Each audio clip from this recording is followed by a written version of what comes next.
soy hijo de un músico argentino. Bueno, mi padre ya falleció hace tiempo, ¿no? Que era músico de Radio El Mundo, de la Fono Platea, como acá la Carve.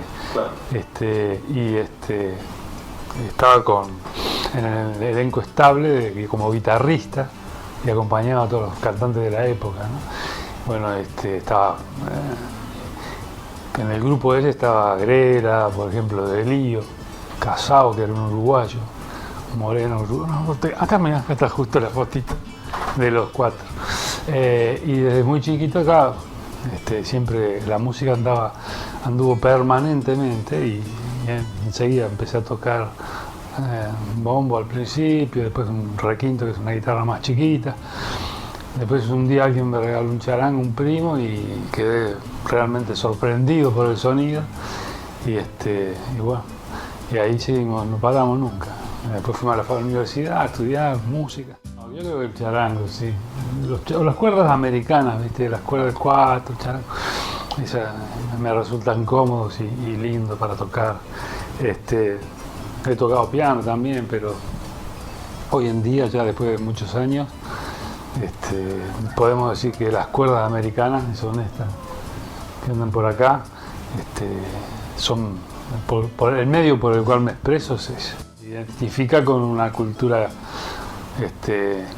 americana de Bolivia, Perú, norte argentino, Chile también. Y está bien, ¿no? Porque más o menos es un instrumento que surge en esos lugares. Pero hoy en día es increíble la versatilidad que tiene, cómo ha cambiado esa percepción, por lo menos para los músicos. Fuimos a un encuentro en Charangos del Mundo en Paraná hace un par de años, y impresionante, porque había franceses tocando el charango, pero profesionalmente, no es como una especie de pasatiempo, si se quiere, ¿no? Y hay una gran dispersión en América con el charango.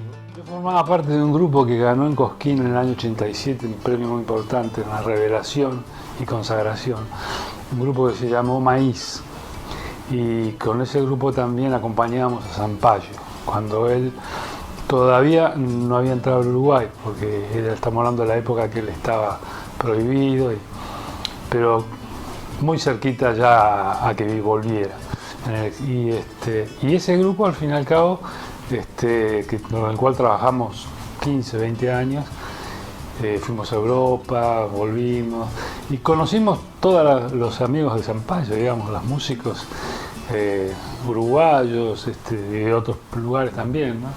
Y bueno, así fue, simplemente al conocerse, esa empatía que había por algunas estéticas musicales, digamos, y después queda uno entrelazado, digamos, ¿no? Entre esa gente. Nos interesa justamente mostrar un poco la policulturalidad que pensamos que ha formado la música de cualquier lugar, ¿no? Pero hablando del Uruguay, de nuestra región, una región amplia, con parte de Brasil del Sur, con parte de Entre Ríos, Corrientes, Artigas por allá, vas para Artigas, ¿viste? Y suena chamamé, por ejemplo. Y acá mismo en el Río de la Plata, digo, hay cosas que son, si bien tenemos algunas diferencias de toque, tenemos mucha familiaridad con las milongas, bueno, los tangos ni qué hablar, ¿no?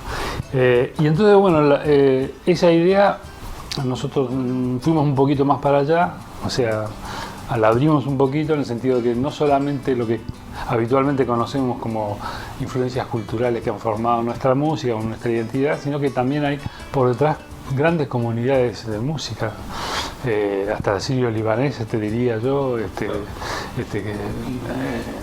hebreos, judíos, franceses, rusos, África ni que hablar.